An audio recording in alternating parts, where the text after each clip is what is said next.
बात को सिद्ध करने के लिए 7 अधिकार लिखे हैं पंडित जी ने। 8वां अधिकार भी उसी का ही अंग मान लें, कोई दिक्कत नहीं है। 9वें अधिकार से मोक्ष मार्ग का प्रकाशक, वास्तव में जो मोक्ष मार्ग की चर्चा है उन्होंने वहाँ से शुरू की है। उससे पूर्व संसार मार्ग का उन्होंने प्रमाण हमें दिखाया है।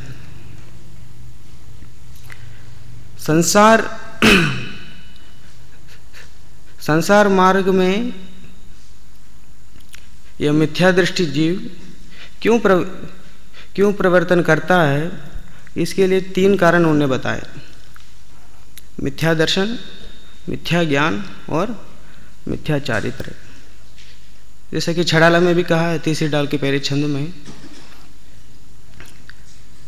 मिथ्या दर्शन और मिथ्या ज्ञान और मिथ्या चारित्र के कारण ही यह जीव अनादि से यह संसार में परिभ्रमण कर रहा है।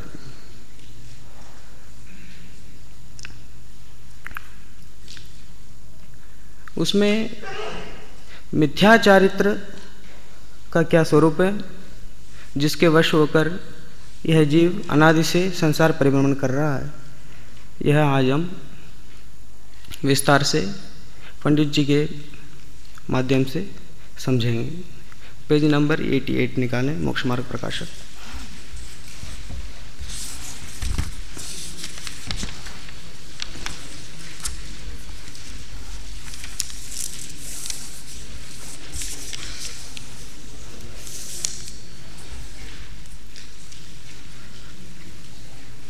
मिथ्या चारित्र का स्वरूप।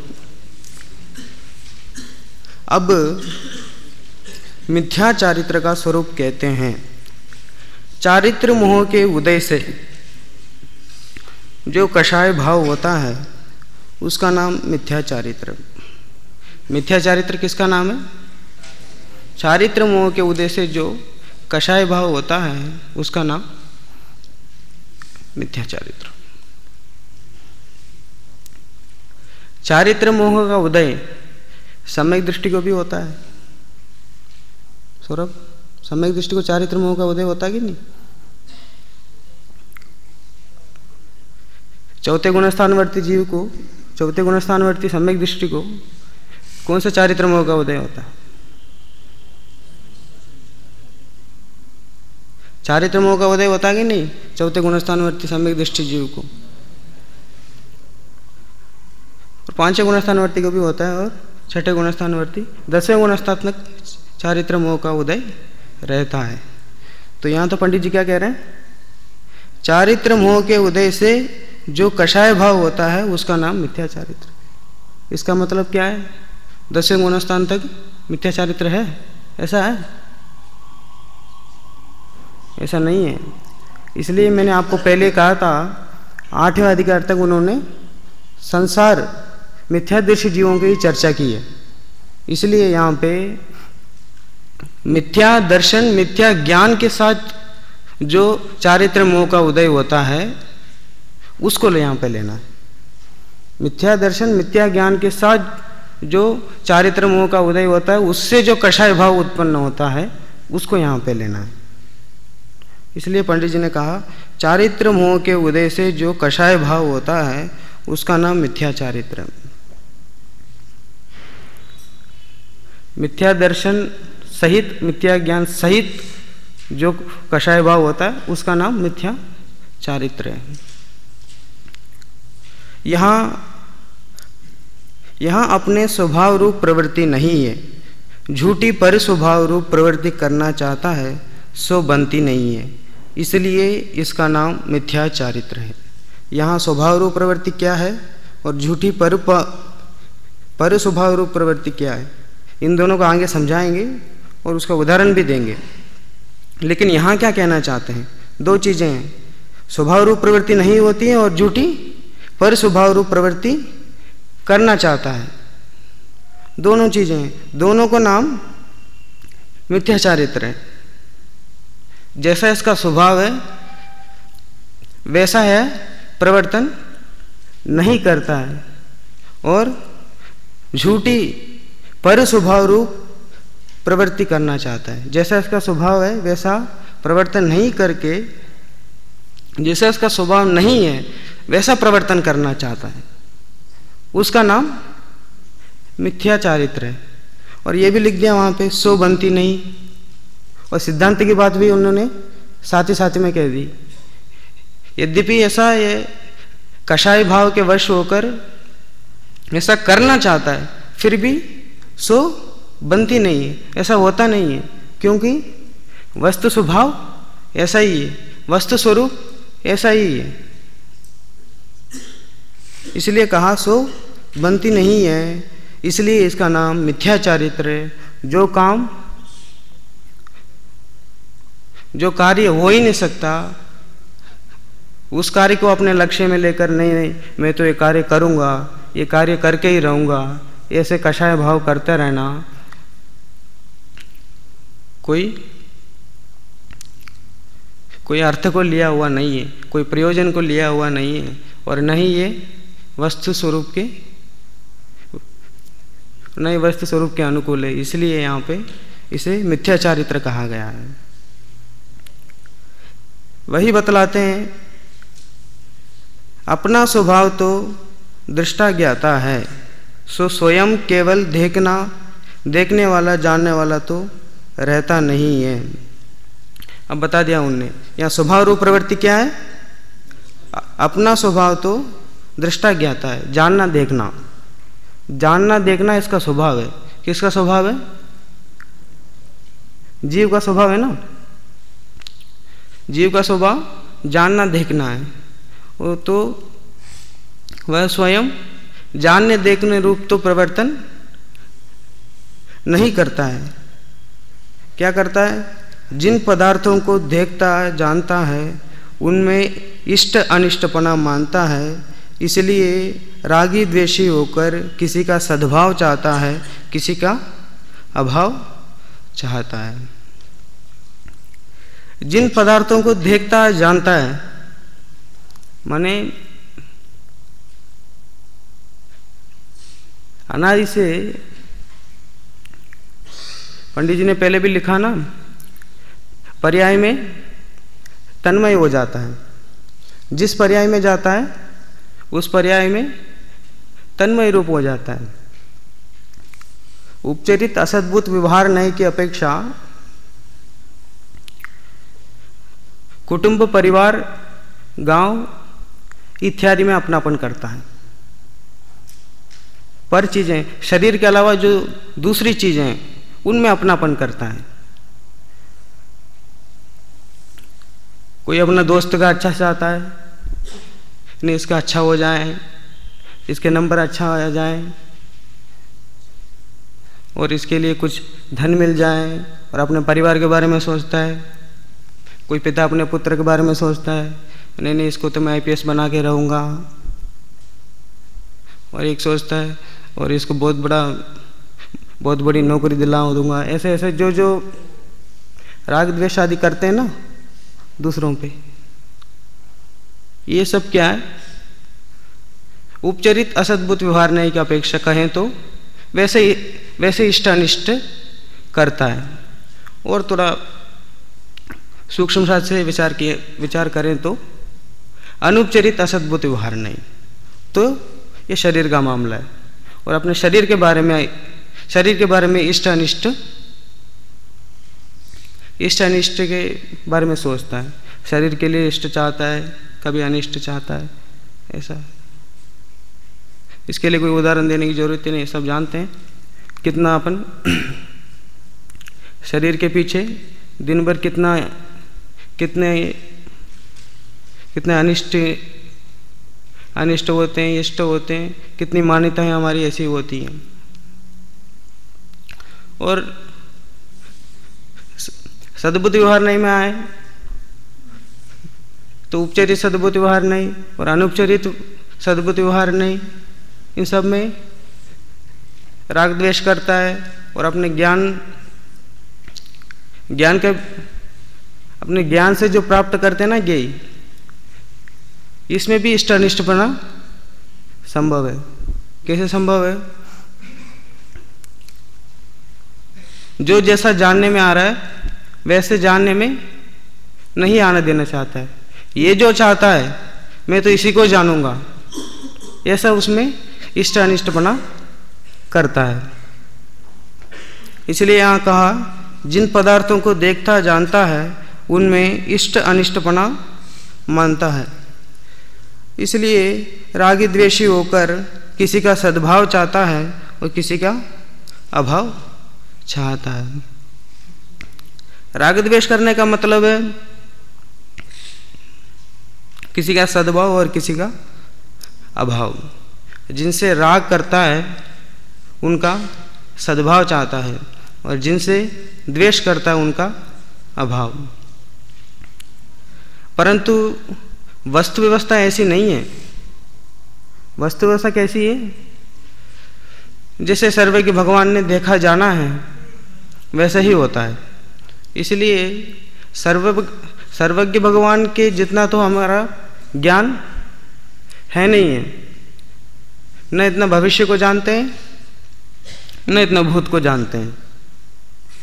इसलिए इतना ज्ञान नहीं होने पर भी हम इष्ट अनिष्ट की कल्पना करते हैं। जिन पदार्थों को देखते जानते हैं उनमें इष्ट अनिष्टपना करते हैं, उनमें राग द्वेष करते हैं और उनका सद्भाव या अभाव चाहते हैं। तो जैसा हम चाहते हैं वैसे तो होता नहीं है। इसलिए सहज ही ये सिद्ध हो रहा है, इसका नाम मिथ्या चारित्र है। परंतु उनका सद्भाव या अभाव इसका किया हुआ, देखिए थोड़ा ध्यान से देखिए, मूल बात जो है वो पंडित जी यहाँ कहना चाहते हैं। परंतु उनका सद्भाव या अभाव इसका किया हुआ होता नहीं है, क्योंकि कोई द्रव्य किसी द्रव्य का कर्ता हर्ता है नहीं। सर्व द्रव्य अपने अपने स्वभाव रूप परिणमित होते हैं। यह वृथा ही कषाय भाववश आकुलित होता है। क्या कहा? कोई द्रव्य किसी द्रव्य का कर्ता हर्ता है नहीं। सर्व द्रव्य अपने अपने स्वभाव रूप परिणमित होते हैं। जीव द्रव्य जानने देखने रूप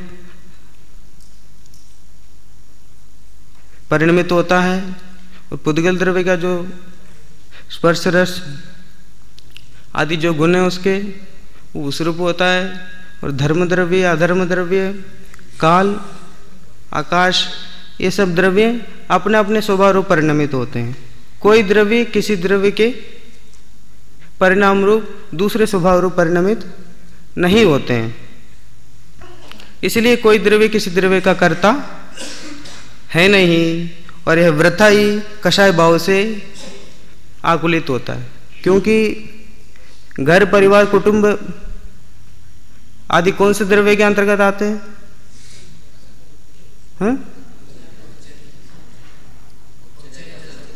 द्रव्य पूछा मैंने, नहीं पूछा। परिद्रव्य तो आते हैं। कौन सा द्रव्य है? पुद्गल नहीं है। ऐसा बिना सोचे विचारे नहीं बोलना। सचित अचित नहीं पढ़ा गया आप लोगों ने? 20-21 गाता है ना, 22-23 में मिले हुए द्रव्य हैं। जीव भी हैं और उसमें अजीव भी हैं। जो क्या शब्द बोला उसके लिए पंडित जी ने?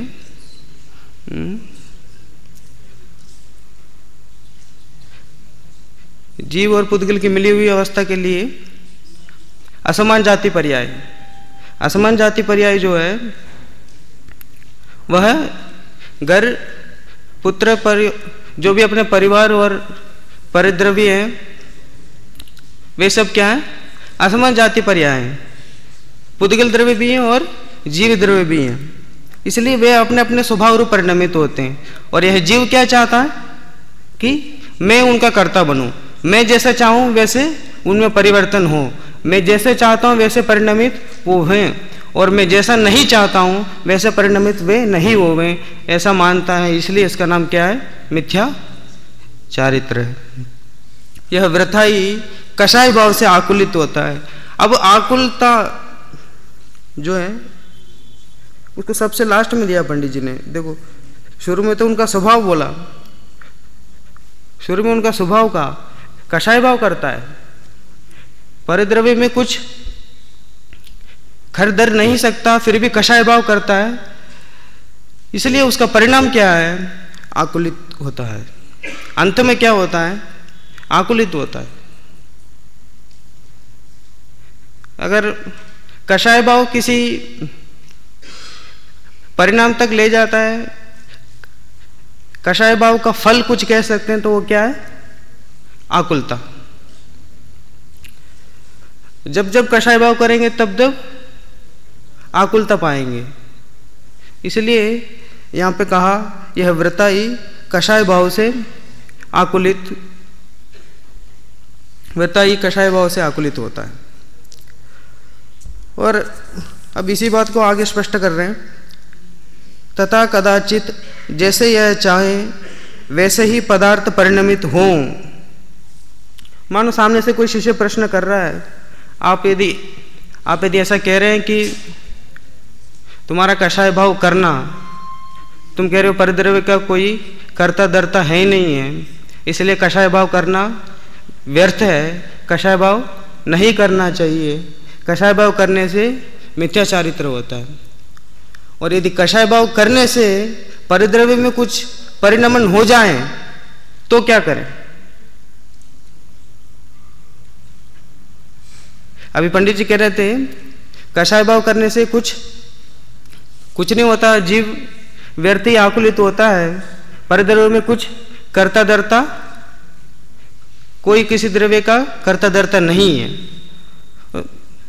अब सामने से मानो शिष्य ऐसा प्रश्न कर रहा है, यदि परिद्रव्य में कुछ परिणमन हो जाए, यदि मैं सोचूं मेरा 100 नंबर आ जाए परीक्षा में और 100 नंबर आ भी जाए,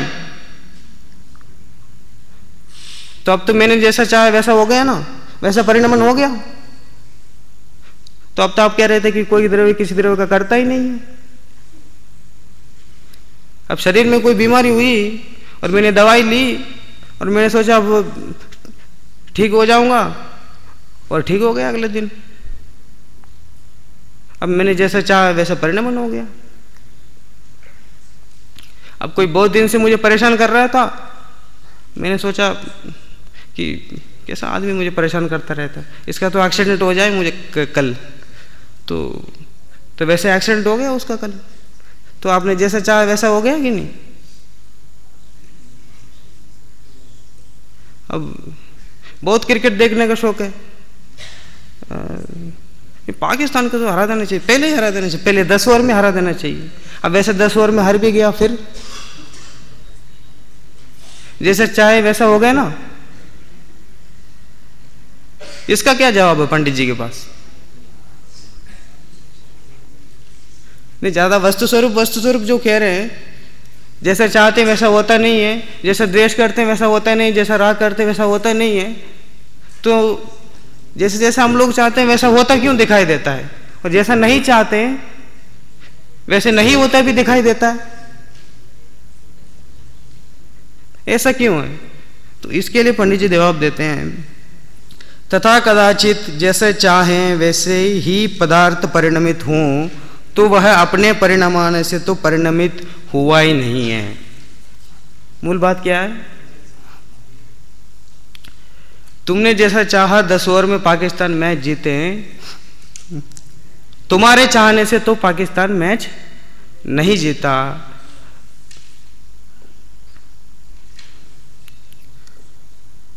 पहले से ही उनको जीतना था, इसलिए वो जीते।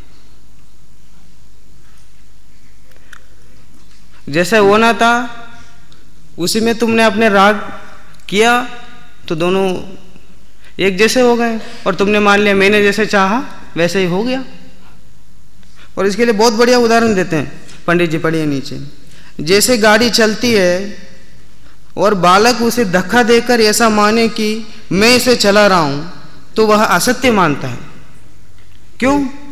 यदि उसके चलाने से चलती हो, जब वह नहीं चलती तब क्यों नहीं चलाता? मतलब कोई अच्छा काम हो जाए तब तो बोलते हैं भाई मैंने किया। और कभी अच्छा काम करना चाहें तो भी अच्छा काम नहीं हुए तब बोलता है पता नहीं यार क्यों, मैंने तो पूरी कोशिश की फिर भी नहीं हुआ।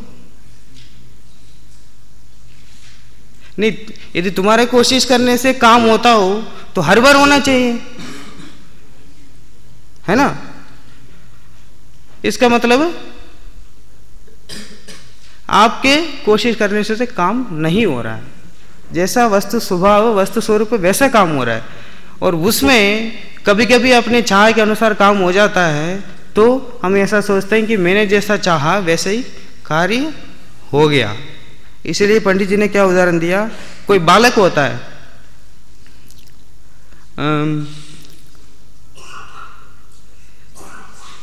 गाड़ी को चलाते चलाते धक्का देके चलाता है। जब गाड़ी चलती तब उसको धक्का देके ऐसा मानता है कि गाड़ी को मैं चला रहा हूं।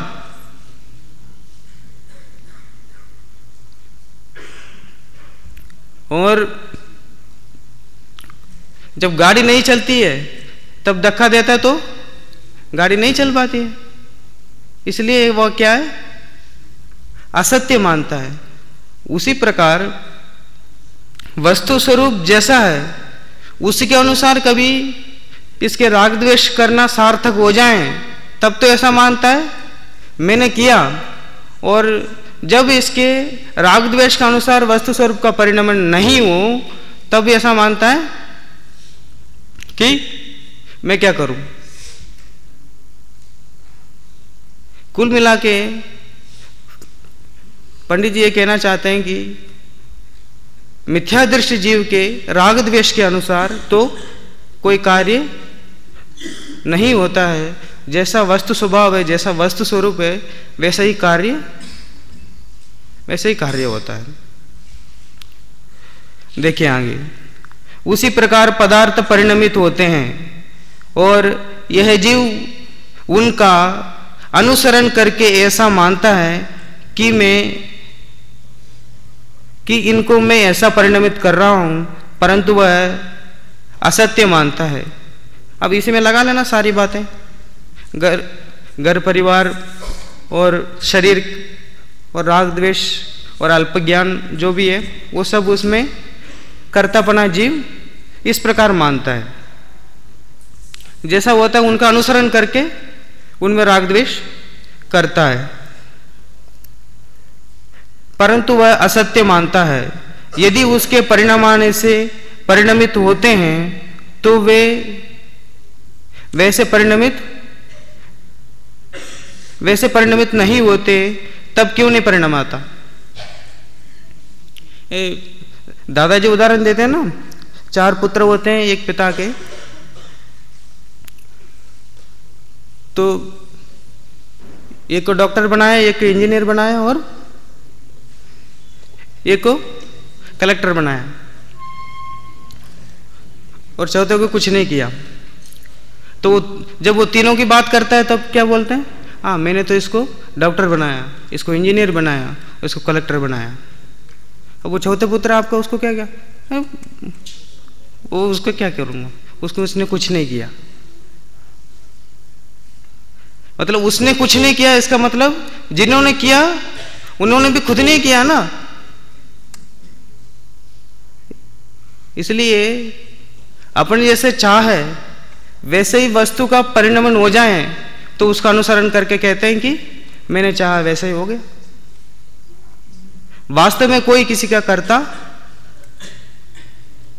परमार्थ से देखा जाए तो कोई द्रव्य किसी द्रव्य का कर्ता है नहीं है।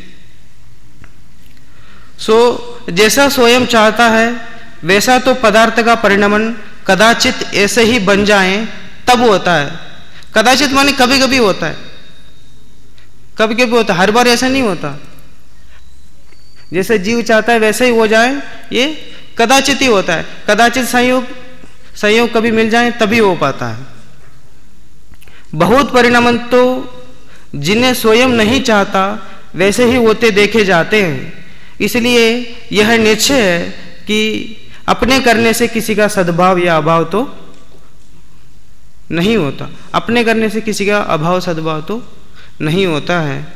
बहुत से परिणाम तो जैसा नहीं चाहता है वैसे ही होते दिखते हैं।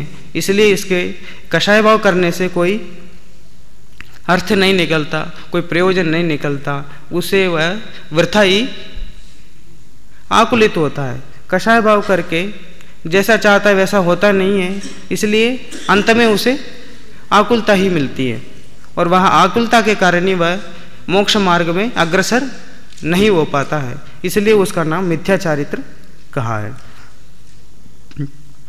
तथा यदि अपने करने से सद्भाव अभाव होते ही नहीं तो कषाय भाव करने से क्या हो। अपने करने से किसी का सद्भाव अभाव, किसी का भला बुरा, किसी का कुछ नहीं होने वाला है, तो वृथा ही कषाय भाव करने से क्या फायदा। वृथा ही क्रोध मान माया आदि करने से क्या फायदा है। अपने करने से कुछ होता नहीं है। किसी का भला नहीं कर सकते, किसी का बुरा नहीं कर सकते हैं, किसी का कुछ भी नहीं कर सकते हैं, तो वृथा ही कषाय होने से क्या फायदा है। इसलिए पंडित जी कहते हैं तथा यदि अपने करने से सद्भाव अभाव होते नहीं तो कषाय भाव करने से क्या हो। केवल स्वयं ही दुखी होता है, स्वयं ही दुखी होता है, क्योंकि बहुत कषाय कर बैठता पहले ऐसा हो जाएगा करके, और अंत में ऐसा होता नहीं है और आकुलित होता है। इसलिए कहा केवल स्वयं ही दुखी होता है और मोक्ष मार्ग में अग्रसर नहीं हो पाता है। जैसे यह दोबारा एक उदाहरण दे रहे, बहुत बढ़िया उदाहरण। जैसे किसी विवाह आदि कार्य में जिसका कुछ भी कहा नहीं होता, वह यदि स्वयं कर्ता होकर कषाय करें तो स्वयं ही दुखी होता है। उसी प्रकार जानना, जैसे किसी विवाह आदि कार्य में किसी के घर शादी हो और उनके घर पे कोई बड़े बुजुर्ग हों जिनसे कुछ काम नहीं किया जाता, केवल कुर्सी में बैठे बैठे सब व्यवस्था देखे रहते हैं, तो क्या कुछ ना कुछ कहते रहते हैं, ऐसा करो वैसा करो ऐसा करके। और लेकिन जो लोग काम करते हैं नौजवान, वो तो उनकी बात मानते नहीं हैं। वो जैसा कहते हैं वैसा, जैसे बड़े बुजुर्ग कहते हैं वैसा काम तो ये करते नहीं हैं। इसलिए वो क्या करते हैं,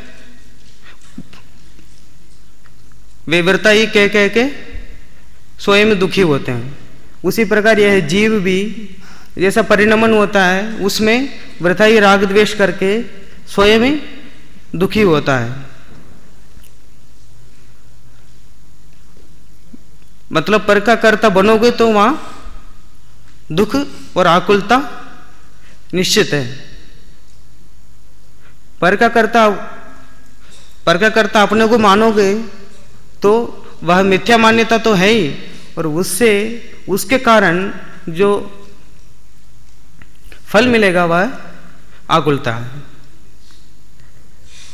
वह यदि स्वयं कर्ता होकर कषाय करे तो स्वयं ही दुखी होता है। उसी प्रकार जानना, इसलिए कषाय भाव करना ऐसा है जैसे जल का बिलोना। एक बार और बहुत बढ़िया उदाहरण दे रहे हैं। कषाय भाव करना ऐसा है जैसे जल का बिलोना, कुछ कार्यकारी नहीं है। जल का बिलोना माने मक्खन निकालते ना छाछ में से, उसको उस क्रिया को बिलोना बोलते हैं ना। तो वैसे कोई पानी में से मक्खन निकालना चाहें और उस क्रिया को करते रहे दिन रात, तो कितने दिन में वो सफल हो पाएगा? कभी नहीं, क्योंकि जिसमें जो स्वभाव है नहीं है उसमें से वह प्राप्त कहाँ से किया जा सकता है। इसलिए जीव का स्वभाव तो जानना देखना है, राग द्वेष करना नहीं है, परिद्रव्यों में अपनापन करना नहीं है। इसलिए जीव का स्वभाव जानने देखने रूप है, जानने देखने रूप प्रवर्तन करने रूप है। इसलिए जानने देखने रूपी प्रवर्तन करें, वृथा ही कषाय भाव नहीं करें, राग द्वेष नहीं करें, किसी का अभाव सद्भाव नहीं चाहें, और इसी का नाम मोक्ष मार्ग है। और राग द्वेष करना और किसी का भला बुरा चाहना, किसी का अभाव सद्भाव चाहना, इसी का नाम मिथ्या चारित्र है। एक तरफ मिथ्या चारित्र और एक तरफ मोक्ष मार्ग में अग्रसरता, दोनों ही रास्ता आपके पास है। इसलिए आपको मोक्ष मार्ग में यदि अग्रसर होना है तो वृथा ही जो राग द्वेष करके परिद्रव्य का कर्ता मानते हैं, परिद्रव्य को अपना कर्ता और स्वयं परिद्रव्य का कर्ता मानते हैं, ऐसी मान्यता को छोड़कर राग द्वेष को त्याग कर मोक्ष मार्ग में अग्रसर हूँ, इसी मंगल भावना से।